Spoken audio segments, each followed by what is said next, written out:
கொஞ்சம் நம்ம யோசிப்போம். நம்ம நம்ம அவன் சிம்சோனுக்கு அன்னைக்கு அவன் செய்தது சரியாக இருந்திருக்கும். இன்னைக்கு நிறைய கிறிஸ்தவர்கள் நம்ம செய்கிறது சரின்னு தான் நம்ம போய்கொண்டே இருக்கும். நம்ம தான் நமக்கு அபத்தமான காரியத்தை வாங்கி சேர்க்கிறோம்.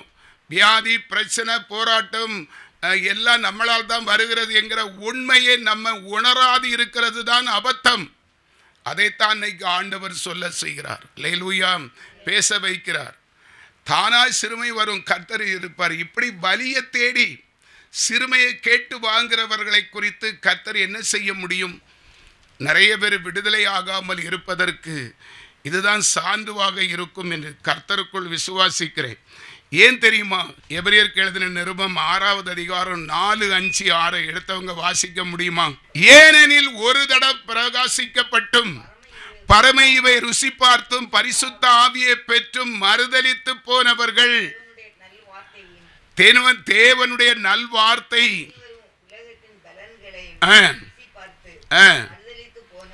மறுதலித்து போனவர்கள் தேவனுடைய குமாரனாகிய கிறிஸ்துவை மறுபடியும் சிலுவையில் அறைய ஒப்பு கொடுத்தபடினால் இவர்கள் மறுபடியும் பிரகாசிப்பது என்பது கூடாத காரியம். பரிசுத்த ஆவியை பெற்றிருக்கிறோம் என்கிற ஆணவத்தில் நடந்தா இப்படிதான் நடக்கும். ஒரு தடவை பிரகாசிக்கப்பட்டும், அந்த வசனத்தை நீங்க கொஞ்சம் ஆழமா கவனிங்க.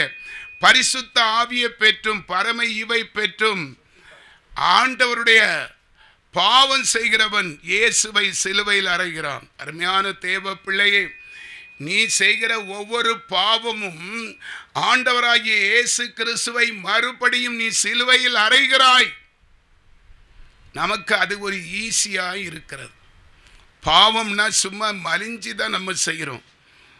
பாவம் 17 வகையில் இருக்கிறது. கலாத்தியர் 5வது அதிகாரம் 19 இருந்து 21 வரை வாசித்து பாருங்கள். 17 துர்க்குணம் பாவம்.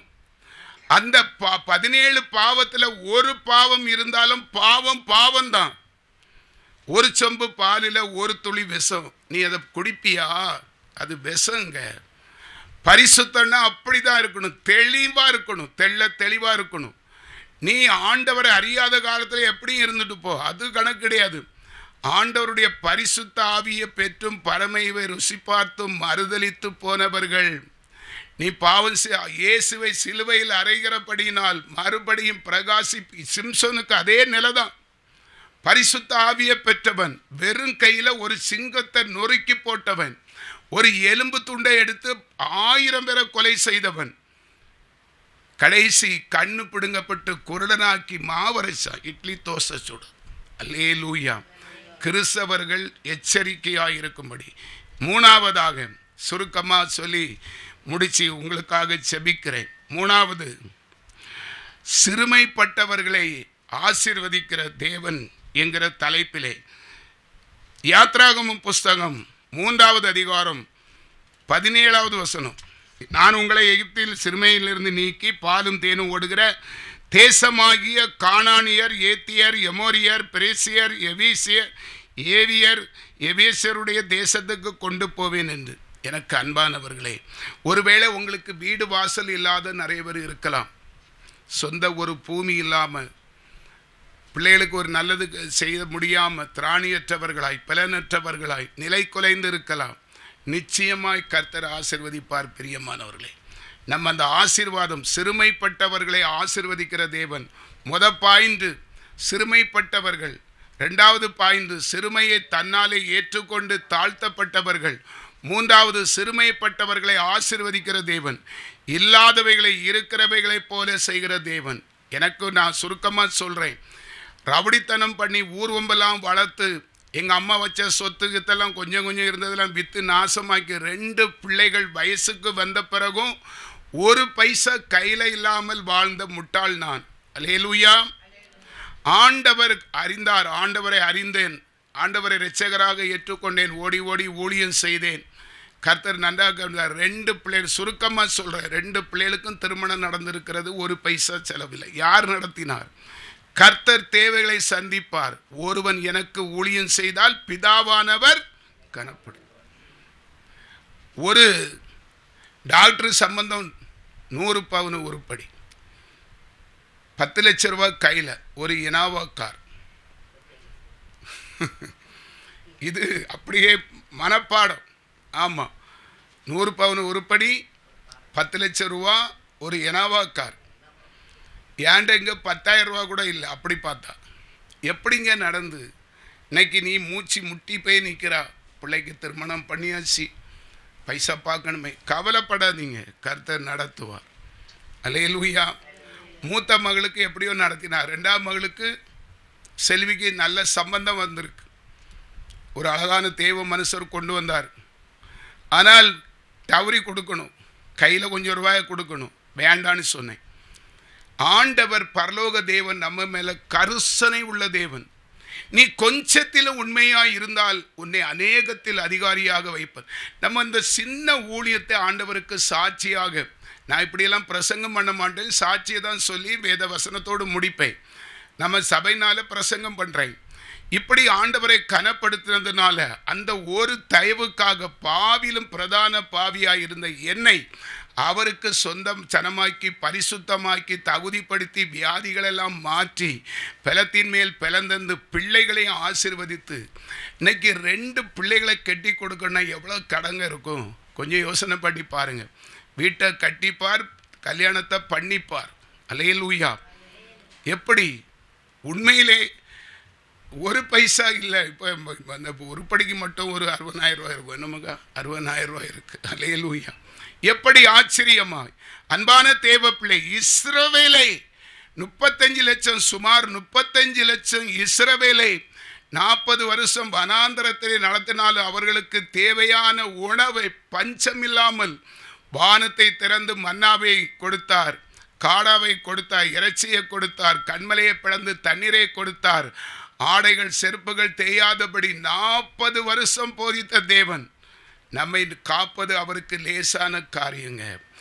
தேவனை நம்ப வேண்டிய இடத்துல நம்பி விசுவாசத்தோடு செபிக்கிற நம்ம அசட்டை, நம்ம புத்தீனத்தினால்தான் சின்ன சின்ன காரியத்தை வர பேஸ் பண்ண முடியாமல் அதை சரிப்படுத்த திராணியற்றவர்களாய் திணறுகிறோம், துன்பப்படுகிறோம், ரொம்ப ஒரு மாதிரி வெப்ராளப்படுகிறோம், அப்செட் ஆகிறோம், தேஞ்சி போகிறோம், கரைஞ்சி போகிறோம். அல்லேலூயா.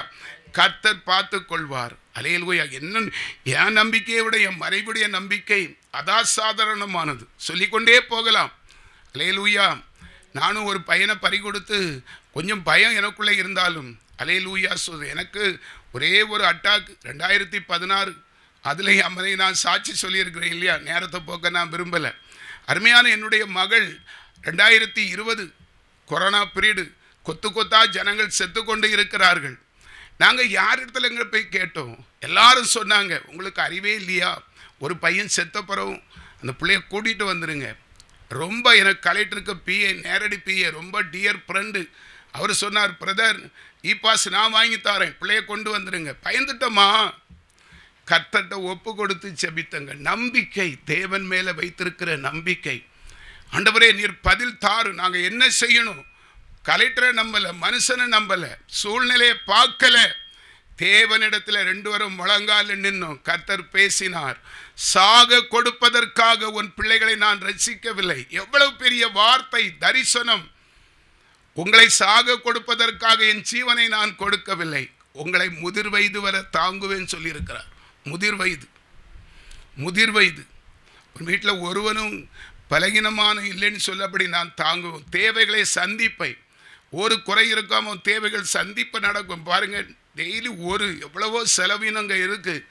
எல்லாமே யாருக்கிட்டையும் ஒரு பைசா கேட்டு வாங்காதபடி உதவி செய்கிறார் தேவன். அல்லேலூயா சொல்லுங்க. அப்படி நடத்துதல் எவ்வளவு ஆச்சரியமானது. பிள்ளை அப்படி கொரோனாவில் மாட்டிக்கிட்டாளா? எத்தனை பிரச்சனை. அவள் வாய் விட்டு அழுகா, பயமாக இருக்குப்பா. கேண்டீனில் போய் டீ குடிக்க முடியல, மூக்கை சீந்திட்டு இருக்காங்க. பக்கத்தில் கூட இருந்த நர்ஸு இறந்து போனார், அவர் டாக்டர் இறந்து போனார். அந்த இது திருநெல்வேலி ஐ கிரவுண்டில் பயங்கர அது அந்த வியாதியின் ஆதிக்கம். அவர் சொன்னதை விசுவாசித்தோம், இன்றைக்கும் பாதுகாத்து ஆசீர்வதித்து வருகிறார். ஒரு அல்லேலூயா சொல்லுவோமா? அல்லேலூயா. அடுத்த ஒரு ஆசீர்வாதத்தை நம்ம கவனிக்க போகிறோம். சங்கீதத்தின் புஸ்தகம் 9வது அதிகாரம் 9வது வசனம்.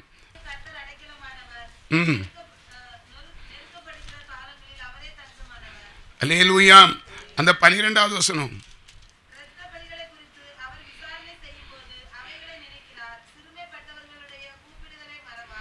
சிறுமைப்பட்டவர்களுடைய கூப்பிடுதலை கர்த்தர் ஒருபோதும் மறவார். அநேகர் சொல்லுவாங்க, இப்படிலாம் ஆண்டவர் பேச மாட்டார், இவர் கொஞ்சம் ரீல் விடுறாரு அப்படின்னு நினச்சா நீங்கள் தான் வச்சுட்டு இருக்கணும். நிறைய பேர் அப்படி ஒரு சிந்தனை வரும். இதெல்லாம் கொஞ்சம் ஓவராலாக இருக்குது, நம்ம என்ன இயேசுகிட்ட பேசலையா, நம்ம அவருக்கு சேவை செய்யலையாம், உபவாசிக்கலையாம், ஜெபம் பண்ணலையாம். இப்போ அமெரிக்கா இருக்குங்க, அமெரிக்காவுக்கு நம்ம போகலன்னா அமெரிக்கா இல்லைன்னு அர்த்தமா? அது இருக்குது. இயேசு உயிரோடு இருக்கிறார். காண்கிறவர்கள் இன்னும் கண்டு கொண்டு தான் இருக்கிறார்கள். தரிசனம் ஒரு நாளும் பொய்த்து போகாது. பொய் சொல்லிட்டு இங்கே பலிபீடத்தில் நிற்க முடியாது. சும்மா இருந்தாலே அடி கிடைக்கும். விடுவாரா? பிசாசு விடுவானா? அன்பானவர்களை கொஞ்சம் சிந்திங்க, செவி கொடுங்க. இவ்வளவு திரட்சியான சாட்சிகள் உடைய அந்த சாட்சிகளையாவது விசுவாசிங்க. இந்த மனுஷனுக்கு செய்தவர் எனக்கும் என் பிள்ளைக்கும் செய்வார். நம்பிக்கையில் உறுதி உள்ளவர்களாய் இருங்க. நம்பிக்கையற்றவர்களாய் மனுஷர்களை நம்புவது, டாக்டரை நம்புவது, வைத்தியத்தை நம்புவது, ஆஸ்பத்திரிக்கு நம்ம உழைச்ச காசை கொண்டு கட்டுக்கட்டாக கொண்டு கெட்டுக்குது, இதெல்லாம் நமக்கு வருத்தமாக இருக்காது.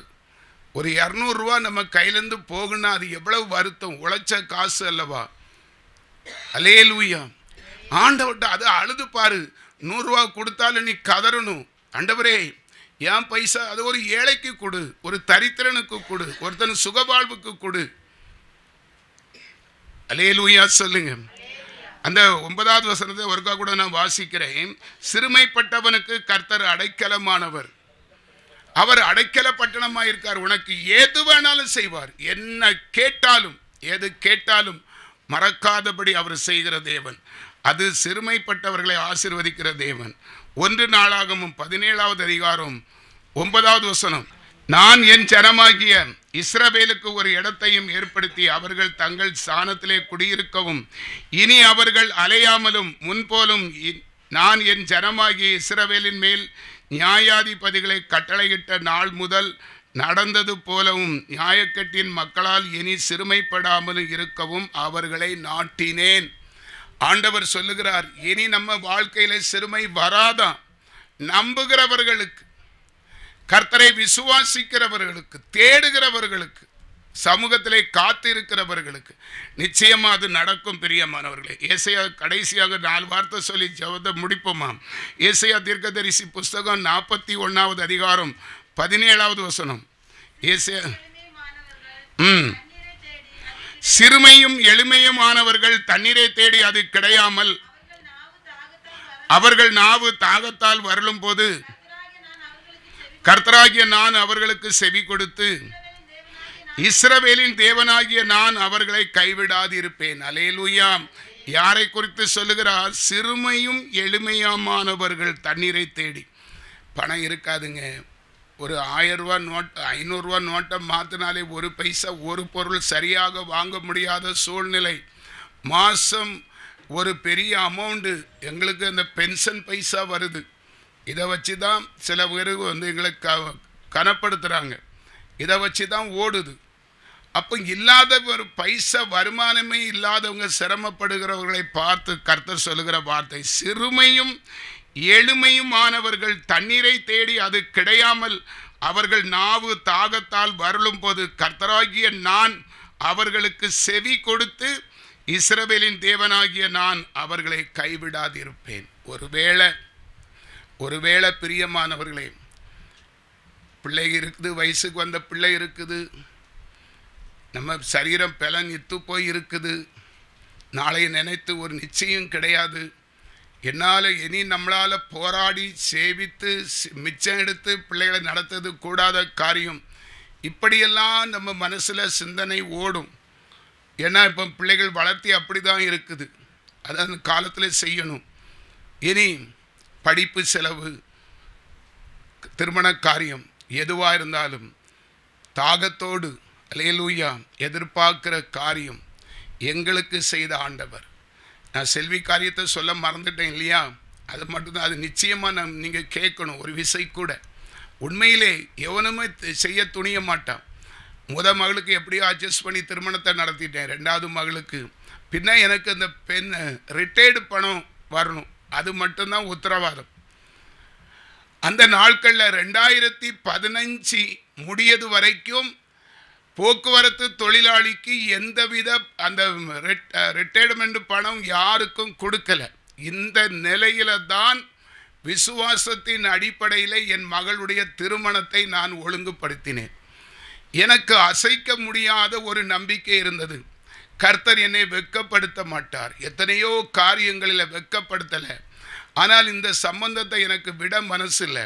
கர்த்தர் நடத்துவார் என்கிற அவர் மேலே என் பாரத்தை வைத்து கை புரட்டி பிள்ளைக்கு திருமணத்தை முடித்தேன். பிரியமானவர்களே, திருமணம் ஜாம் என்று நடந்தது. 1 மணி ஆச்சு. பிள்ளைய வாழ விடணும், மண்டபத்திலிருந்து பிள்ளைய ஊருக்கு அவங்க வீட்டுக்கு அனுப்பணும். இப்போது தான் என் மனசில் லேசாக ஒரு நெருடல், ஒரு வலி லேசாக. எனக்கு இந்த கடன் சொன்னால் கொஞ்சம் மன அழுத்தம் உள்ளவை, எனக்கு அது ரொம்ப கஷ்டமாக இருக்கும். கிட்டத்தட்ட 9 லட்சம் ரூபா புரட்டிட்டேன். எப்படி இல்லாமல் புரண்டு எடுத்து நடத்தியாச்சு, எல்லாம் ஜாம்னி நடத்தியாச்சு, ஒரு குறை இல்லாமல். அடுத்தபடியாக பைசா கொடுக்கணும். உண்மையிலே அப்படியே பிள்ளைய விட்டுட்டு ராஜா மண்டபத்திலேருந்து பிள்ளைய விட்டுட்டு அப்படியே வீட்டில் வந்து அப்படியே கமந்து ஒரு பெருமூச்சு, நீண்ட பெருமூச்சு என் இருதயத்திலேருந்து வந்து அப்பாவை நோக்கி அப்படியே அழுதேன். எனக்கு தாங்க முடியாது வெப்ராளம். என்ன செய்ய போகிறேன் ஆண்டவரே? எந்தவித வாய்ப்பு இல்லவே இல்லை. எந்த விதத்திலேயே வரும்னு சொல்வதற்கு வாய்ப்பே இல்லை. உண்மையிலே நம்புங்க, சொல்லி வச்சது போல நான் அதை விசுவாசிக்கிறேன். விசுவாசிக்கிறவனுக்கு எல்லாம் கூடும். விசுவாசிக்கிறவன் பதறான், பதட்டம் இல்லாமல் உறுதியாக ஊக்கமுடன் சொல்லி என்னுடைய செபத்தை பரலோகம் கேட்டதுங்க. நான் இங்கே அழுகிறது எங்கள் சூப்பரண்ட், டிரான்ஸ்போர்ட்டு சூப்பரண்டு, அவர் ஒரு கணக்கர், அவர் போன் போட்டு எனக்கு சொல்கிறார்.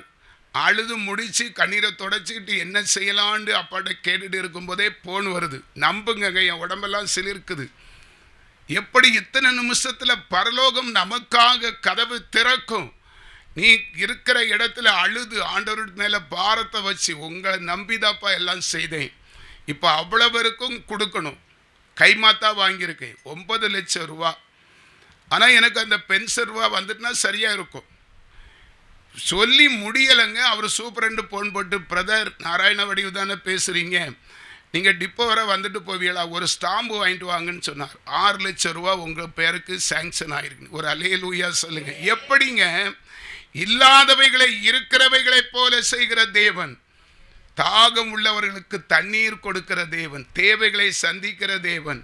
நீ நினைப்பதற்கு இதுதாங்க நம்முடைய தேவனுடைய மகத்துவம், அவருடைய அதிசயம், அவருடைய நாமம் அதிசயம் என்பது இப்படித்தான் விளங்கும். எதில் நீங்கள் உறுதிப்படுத்த போகிறீங்க? எவ்வளவு பெரிய பாக்கியம், எப்படி இருக்கும் என் மனசு, எவ்வளவு சந்தோஷம். ஒரே பேமெண்ட்டில் 6 லட்சம் ரூபா வாங்கின ஆளுக்கு அப்படியே கொடுத்துட்டு சந்தோஷமாக இந்நாள் வரைக்கும். எப்படிங்க இந்த ஆண்டவரை சொல்லாமல் தூங்க முடியும்? நான் பிரசங்கம் பண்ணவே மாட்டேன், புள்ள சாட்சி தான். என் வாழ்க்கையில் நடந்த அவ்வளவு திரளான சாட்சியை எண்ணி வைத்திருக்கிறார். ஒரு குடும்பத்துக்கு தேவையான எல்லா காரியத்தையும் நித்தம் எங்கள் வாழ்க்கையில் அவர் செய்து கொண்டே வரபடினால அல்லேலூயா சொல்லுங்க. அல்லேலூயா. ஏசாயா 29:19 கூட வாசிங்க பார்க்கலாம். சிறுமையானவர்கள் கர்த்தருக்குள் மிகவும் மகிழ்ந்து மனுஷரின் எளிமையானவர்கள் இஸ்ரவேலின் பரிசுத்தருக்குள் களி கூறுவார்கள். இயேசுவின் நாமத்தில் நான் சொல்லுகிறேன். அல்லேலூயா. சிறுமையானவர்கள், ஒருவேளை எல்லா பக்கத்திலும் நம்ம சிறுமை தாங்க. நம்ம நிறைய பேர் நீங்கள் வரிசையாக இப்போ நான் உங்களுக்காக எதுக்கு செபிக்கணும்னு கேட்டால் நீங்கள் வரிசையாக சொல்லுவீங்க. பிரதர், உடம்புல அவ்வளவு வலி, அவ்வளவு வியாதி, நான் கொண்டுட்டு திரிகிறேன், என்னால் உட்கார்ந்து ஒரு காரியம் செய்ய முடியல, வேலையே செய்ய முடியல, வீட்டு காரியத்தை கூட ஒழுங்குபடுத்த முடியல, பிள்ளைக்கு பிரச்சனை அப்படி இருக்குது, புருஷனுக்கு அப்படி இருக்குது, பெஞ்சாதிக்கு அப்படி இருக்குன்னு எல்லா கதையும் நீங்கள் சொல்லுவீங்க. அப்படி பார்த்தா எல்லாரும் நம்ம எப்படி இருக்கிறோம்? சிறுமைப்பட்டவர்களாகவே இருக்கிறோம். கர்த்தர் சொல்லுகிறார் இந்த நாளையில், கர்த்தருக்குள் மகிழ்ந்து மனுஷரில் எளிமையானவர்கள் இஸ்ரவேலின் பரிசுத்தருக்குள் களி கூறுவார்கள். எப்படிங்க களி கூறுதல் வரும்?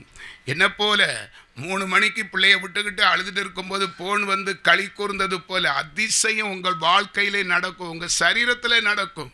உங்கள் ஆத்துமாவுக்குள் ஒரு சந்தோஷம் ஊடுருவி போகும். உங்கள் இருதயம் கர்த்தருக்குள் அந்த மகிழ்ச்சி கோடி ரூபாய் உங்களுக்கு கொடுத்தாலும் கிடைக்காது. உதாரணத்துக்கு நானும் என் மனைவியும் எங்களுக்கு பாண்டிக்காட்டில் தான் ஊழியம் அதிகம். நடுசாமும் இரவு ஜெபத்துக்கு அநேக நாள் கூப்பிடுவாங்க. 10 மணிக்கு போயாச்சுன்னா 1 மணி 2 மணிக்கு ரிட்டர்ன் வருவோம்.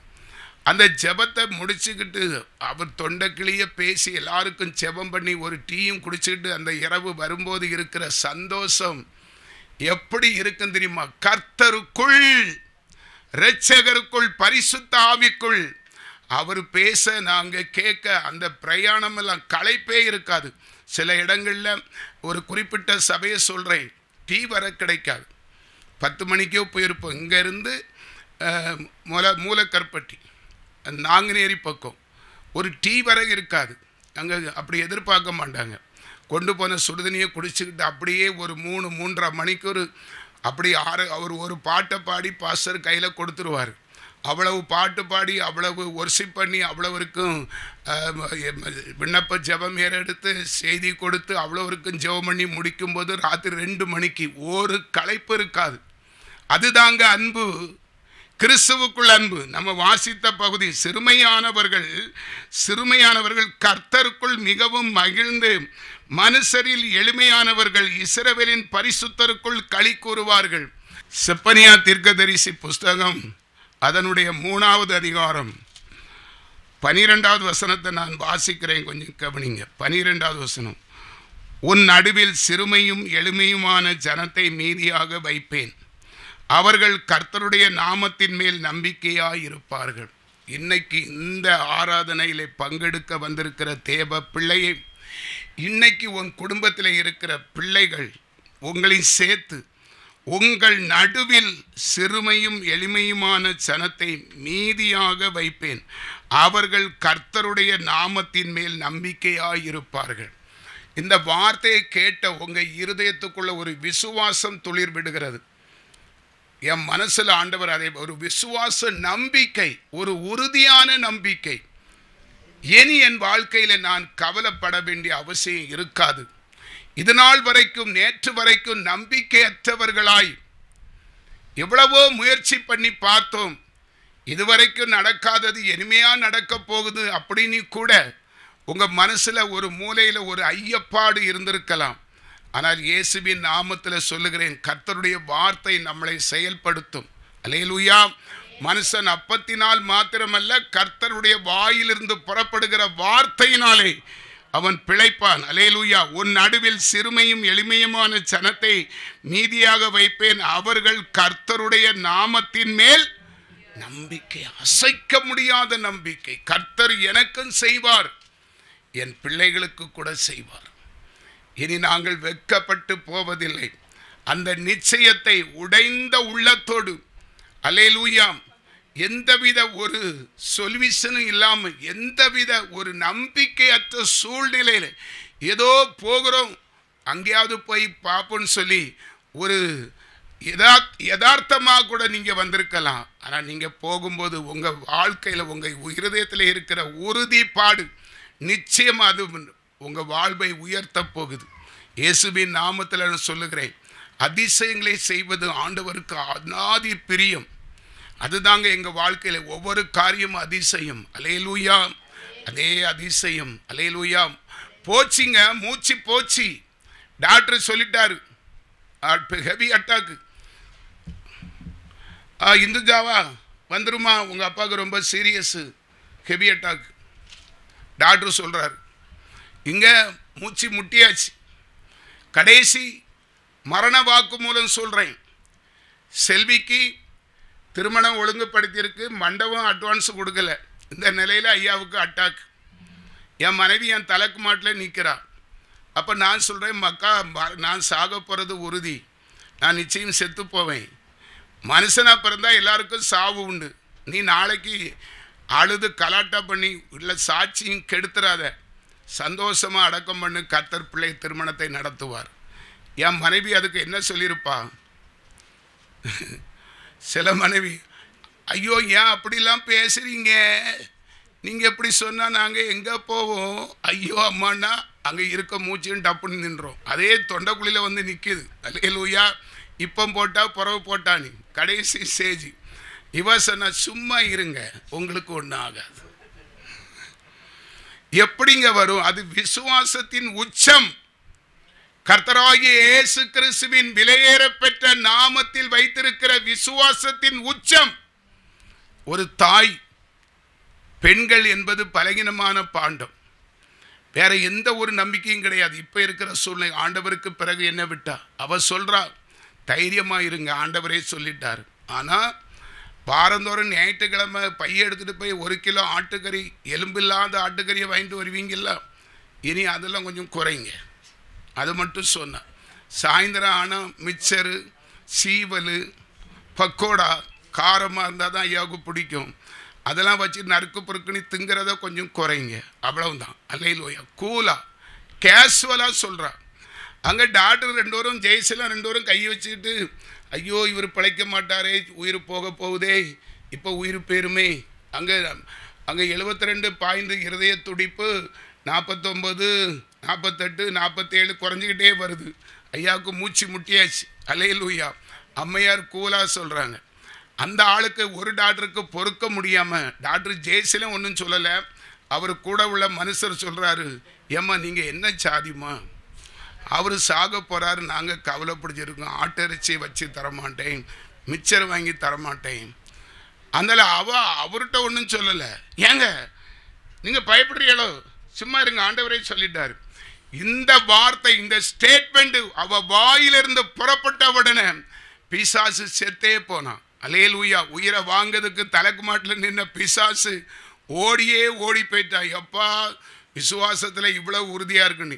அப்படியே 47, 48 போட்டா வரட்டான்னு அப்படியே சொயிங்கன்னு 70, 72 போயிட்டு நார்மல். இருதய துடிப்பு நார்மல். ஐயா பர்ஃபெக்ட். அல்லேலூயா சொல்லுங்க. அல்லேலூயா. அடுத்த நாள் 9 மணிக்கு டிஸ்சார்ஜ் ஆகி, ஆமாம், அது குலசேகரம் பக்கத்தில் இருக்கிற ஒரு, அது என்ன சபை, பெந்தேகோஸ், பூரண பெந்தேகோஸ் சபையில் உபவாச கூட்டம். கீறுன்னு பேசுவதற்கு கர்த்தர் கிருபை அளித்தார். அல்லேலூயா சொல்லுங்க. இன்னைக்கும் ஜெயசீலன் டாக்டர் என்ன பார்த்தா அப்படியே ஒரு சைஸை பார்ப்பாரு, எப்படி தான் இவன் தப்புனாங்க. அல்லேலூயா. எப்படி அங்கே உயிரோடு இருக்கிறான். நீங்கள் 3 மாதம் பேசக்கூடாது. உங்களுக்கு வந்ததில் நீங்கள் பிழைச்சது அவரும் பெட்ரஸ்ல இருக்கணும். அந்த மக உங்களே நம்பி இருக்கா. என் மக அங்கே வேலை பார்த்ததுனால அவருக்கு மேலே பாசம். உங்கள் மகளுக்கு வேண்டி சொல்கிறேன், 3 மாதம் பேசவே கூடாது. ஹெவி அட்டாக்கில் நீங்கள் பிழைச்சிருக்கீங்க. என்னங்க அட்டாக்கு சட்டாக்கு. அல்லேலூயா. கர்த்தருடைய ஆவியானவர் அன்னைக்கு அடுத்த நாள் தான் அந்த ஊசியை பிடுங்க, என் உடம்பெல்லாம் முடியாதான் இருக்கும், மேல் நெஞ்செல்லாம் அந்த முடி ஒட்டி அந்த இதை பிக்க வர முடியாமல் அதோட போய் தான் அங்கே உபவாச கூட்டம். ஒரு அல்லேலூயா சொல்லுங்க. தேவன் நம்மை நினைத்திருக்கிறாருங்க. செப்பனியா 3:12 வாசிச்சோம் இல்லையா? 19 வாசிச்சிருங்களேன், முடிச்சிருவோம். இதோ அக்காலத்தில் உன்னை சிறுமைப்படுத்தின யாவரையும் தண்டிப்பேன், நொண்டியானவன் இரட்சித்து தள்ளுண்டவனை சேர்த்துக் கொள்வேன். அவர்கள் வெக்கம் அனுபவித்த சகல தேசங்களிலும் அவர்களுக்கு புகழ்ச்சியும் கீர்த்தியும் உண்டாக்க செய்வேன். தூக்குமாப்பா. 3 காரியத்தை குறித்து பேச வைத்தீர் ஆண்டவரே. சிறுமைப்பட்டவர்கள், சிறுமையை தன்னாலே கேட்டு வாங்கி உபத்திரவத்துக்கு உட்பட்டவர்கள், சிறுமை உள்ளவர்களை ஆசீர்வதிக்கிறவர். இப்படி 3 தலைப்பிலே தகப்பனே, ஒருவேளை 2வது வார்த்தை, நாங்கள் எங்கள் சுய புத்தியிலே சாய்ந்து எங்கள் அறியாமையினாலே மாமிச கிரிய சுயத்தினால ஆண்டவரை சிறுமை இது பாவம், சிம்சோன் செய்தது போல ஆண்டவரே, அந்த ரூத்து செய்தது போல ஆண்டவரே, சில மனிதர்கள் செய்தது போல நாங்கள் செய்து அபத்தமாய் இருந்தால் எங்களை மன்னியும். கர்த்தாவே எங்களுக்கு மன்னியும். ஆண்டவரே எங்கள் பிள்ளைகளுக்கு மன்னியும். எங்கள் தலைமுறைகள் முன்னோருடைய சாப பாவங்கள் தொடர்ந்து அது சிறுமையாகி மாறி எங்கள் வாழ்வாதாரத்தை சீர்குலைக்காதபடி நாங்களும் எங்கள் பிள்ளைகளும் சந்ததிகளும் ஜீவன் உள்ள சாட்சிகளாய் விளங்கும்படி என் தகப்பன், செல்ல தகப்பன் இந்த ஆராதனையிலே கலந்து கொண்டிருக்கிற உம்முடைய விசுவாச பிள்ளைகள், அப்பா ஆண்டவரே, இன்றைக்கு ஒரு மேன்மை, இந்த சிறுமை தகர்க்கப்பட்டு மேன்மை, ஆண்டவர் சொன்ன தீர்க்க தரிசனம் ஏசாயாவை கொண்டு, ஆண்டவரே செப்பனியாய் தீர்க்க தரிசியை கொண்டு நீங்க சொன்ன அனைத்து வாக்குத்தத்த வார்த்தைகளும் எங்கள் பிள்ளைகள் எங்களுக்குள்ளே ஜீவன் உள்ள வார்த்தைகளாய் தொழிக்கட்டும். பலத்தின் மேல் பலன். இனி நாங்கள் சிறுமைப்பட்டவர்கள் அல்ல, சிறுமைப்பட்டவர்களுக்கு உதவி செய்ய திராணி பெற்றவர்களாய், சகலத்திலும் ஆசீர்வதிக்கப்பட்டு தலை நிமிர செய்கிறவர்களாய், ஒரு குறைவின்றி ஒரு குறைவின்றி ஒரு குறைவின்றி ஆண்டவரே நீர் எங்களை நடத்த போகிறீர் ஐயா.